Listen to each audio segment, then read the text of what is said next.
I'm Belgian, so I have a Belgian nationality, but my parents are from Morocco. Okay. So it's more, I don't go that often to Morocco, and I don't meet and hang out with a lot of Moroccans, so I'm more Belgian. You know, you have the big C culture and the small C culture, so which is not the same. Like, if it's about art and history, or more about like what are the people like in everyday life. Maybe I guess, I yeah, all of it. I just want to know everything. Okay, I think what I find interesting, well, that's my point of view on that, and the fact that Brussels has not a strong identity that you can really feel, which makes it easy for foreigners to kind of get in the city and find their place here. So I would say that it's a very open door city. Like it's a city where everyone is welcome, and welcome if you don't like this having like the identity low profile. So you're welcome if you're still low profile like everybody else. Yeah. Like we don't really like the people who are like, I'm doing this and I'm the king of the city or something like that. Laid back. Yes, more laid back, and yeah, it's easy to kind of find your way in the city. It's easy to come up with an idea and just make your thing going on. I find, for example, other cities, other capitals around, like London or Paris, you have like an establishment and you feel like you're missing out a lot of things because you're not part of it. You don't have that feeling in Brussels. I mean, there is, of course, an establishment, but it's not as strong. So there is a lot of modesty. It's part of the core values of Belgium in general, the modesty, which go with that, the fact that the identity is not strong. Also the fact that it's a small country, small city in a small country. So, and we have those neighbors who are so big and powerful. So it comes from the history that the mentality is like, you're the best. We will never say that we're the best. Yeah. So, and we don't really like people who do that. Yeah. So it goes together. Also in terms more about languages and stuff, because of that, so it's a lot of multicultural city. When everybody is welcome, then of course everybody means anyone from anywhere.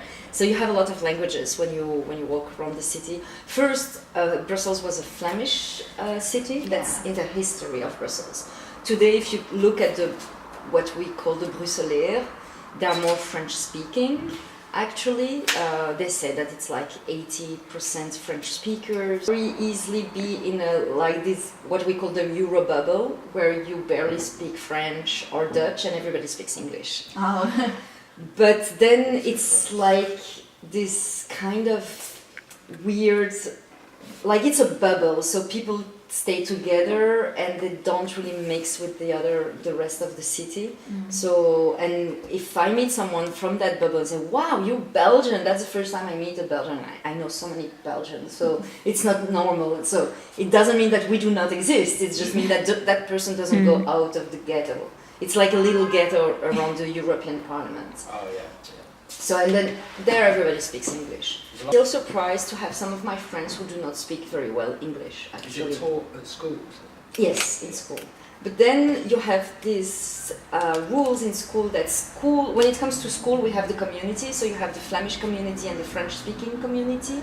And each community has in its jurisdiction its school and culture. So it means that if it's a school in French, it's part of the French-speaking community, and they can only hire French-speaker teachers. Which means that you will have a Dutch language class or an English language class, but the person is a French speaker, which doesn't make sense. Yeah. And it's the same in the other side. Resourcefulness. We are a lot about System D, like, oh, we don't find, then we'll do in another way. Okay. So it's a very strong one. It's kind of nice in a way because we always find an idea like, oh, what are we going to do here? But then it can be perceived negatively, meaning that we are not so professional. You can even see that on the street sometimes, like there is this and it doesn't work, and then they say, okay, we should be doing something, then they kind of find an idea, and then people who are foreigners, like Belgium, that just, it's not possible in our country that things will be like that, but we just do it. So that's a value also. We are a lot about relationship. It's very important being part of like your community. Might be family or friends, or you're in a football club, whatever. So it's personal, but still you're part of something. I don't understand why it's an issue actually. Well, I have this idea like, which is super utopist, of course, but I see the world like you have a planet. And we are all like human beings, like little animals, and we all want to be in the best spots to eat and to survive. Like it's like very basic kind of feeling that. And then of course in today's world there is those nations who have put the rules, but that doesn't make sense actually for me. Like the rules, I can understand. Like it's important to get to have that idea in mind, because of course someone who grew up in that part of the world will have other cultures. So when you get to communicate with that person, it's important to have this idea of where this person is from, but not in a perspective of like saying you have to stay there. Like, oh yeah, the sea is getting like that, you're gonna die, but stay there. It's super ridiculous. So, but that's my position. Then where I live in Ixelles, which is kind of popular, students, posh and bureaucratic. Like everybody wants to be in Ixelles where I live. But then, of course, when you're an artist or like you don't have so much money, you're looking for somewhere to be. And then Molenbeek, for example, is a good place to live. And I have so much of my friends who are there. So for me, my image of Molenbeek is very different. There is also like this community of like Moroccan people. So when I go there, I'm super happy because I can like buy things to eat and stuff like that. So it's more like a practical, like a home away from home, kind of like at home, exactly. But I mean, I don't have a lot of communication. Like I'm like, hey, hi, hello. Like I buy my stuff and then I go on with my life. There is no so much issue when you are in the streets. I never had. I mean, I'm a woman. Sometimes I go there at night because you have like a concert or an exhibition or a party, and I've been walking there at night. Sometimes alone because my friends leave earlier than me or after me, like whatever. And then here I am in the middle of Molenbeek, and then I just walk, and I don't see a difference between Molenbeek and another part of the city when it comes to that. I don't say it's safe, but it's no safe nowhere for a woman. So it's more like woman in the city. You can be wherever you are, you will be paranoid. Like who's that person and why? So I don't have. I'm not more frightened when I'm in Molenbeek than anywhere else. Then there is the news. I heard about that. I mean, but that's kind of, that's ridiculous. I'm sorry, but I find it ridiculous. I agree with you.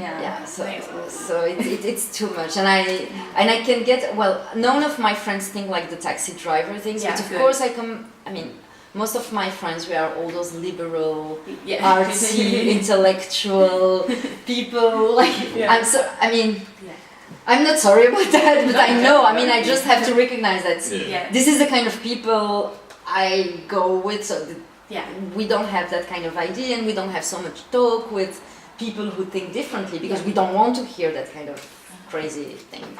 Well, it changes all the time, so it's hard to have an opinion. Like you don't get too attached to buildings here because you never know. Someone will say this is ugly and tear it down, and like it's very sad actually. I'm making joke of a very sad trend that we have to just destroy a building because it's not anymore the trend tastes of the. And we did that with Art Nouveau buildings from like from Horta even. So like we they don't really respect that. I think it comes with this modesty thing. No, it's just Brussels. It's impossible that we have architecture treasures. Kind of. I feel sometimes that's it's a Belgian architect, so it can't be that nice. It is like they think like that or something, so that they're not really super respectful. But in another way, what I like in Brussels is like it's true that many houses, like a lot of houses, are very different, and I love how we don't have like all those blocks of the same type of house, and like a house. like when you look at a house, you imagine the people who build it or who are living there today, and they are different from the people next door. So each house has its personality. Like each individual is very different. So we don't look alike. So the house. So and I love that actually, that they don't. And it also comes with this thing to resourcefulness that I told you. Oh, I want to build that like that.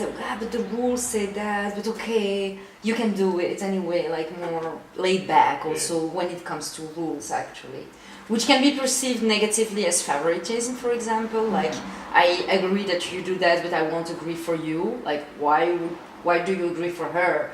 You don't like she's your favorite or what? So, and it's just about someone who can who knows how to deal with the administration and stuff. From what I hear, I'm not like that, but from what I hear from foreigners sometimes, in a way they have like an easy way to find their place in the city, but it's hard for them to meet Belgium and to really be friends with Belgium, because Belgian, they grew up with their group of friends and it's enough for them. They just stay with that group of friends. And I have some friends that I know for many years, and it's true, like I cannot see them for 5 years. And then I see one of them, hey, how are you? And then not only he or she tells me how, like I will say a he because I have in mind the last one I saw, which is a he.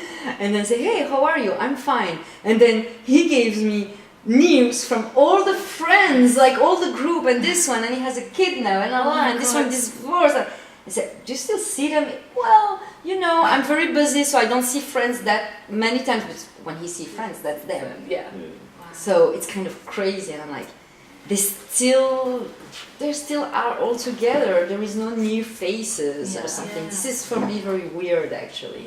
Like, I'm like, okay. Is a united or a divided city? The fact that also like you have like the hub of the EU here and stuff like that, and you feel like you're united in maybe like your differences, like having so many different like people from Mozambique and stuff like that, and then or it's a very good question. Actually, sorry. No. I get. In a way, there is a very natural division between like classes. Like you can't. Like I told you, like I'm more with people who are artsy, and that's a type of people, and we don't really mix ourselves with others. Not that we don't want to, but it's just the way it is. It just where we go is there, and where I go, it's only people like me, because like the taste, you share the same type of taste and the same type of hobbies. So it's not a strong division, though. It's not like people hate each other or like, oh no, I would never go that, and I would never like. Actually, I feel that when people kind of meet each other, they're very happy about that, and they're like, oh, it should be more like that. But we just go on with our lives, and we are like, you have your, not your group, even like a lot of Belgians do, they have their group, but like your circles. Yeah.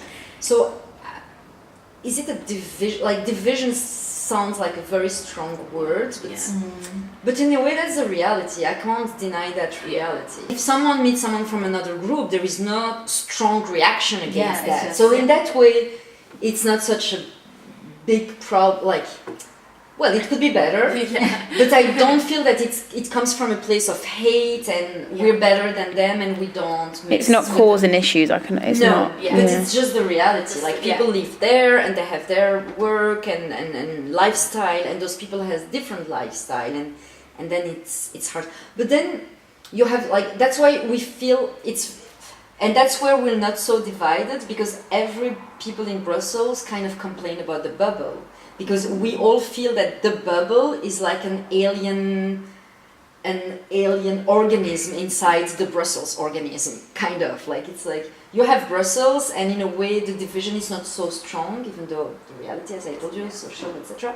And then the Euro bubble, we feel that those people, they kind of, there is no wall, but still it's like a wall. They don't try to, and again, I'm not speaking about individuals. Like in that group, you have fantastic people like who are really open, and they go and try to meet other people, of course. But as a group, the tendency is for them to stay. There you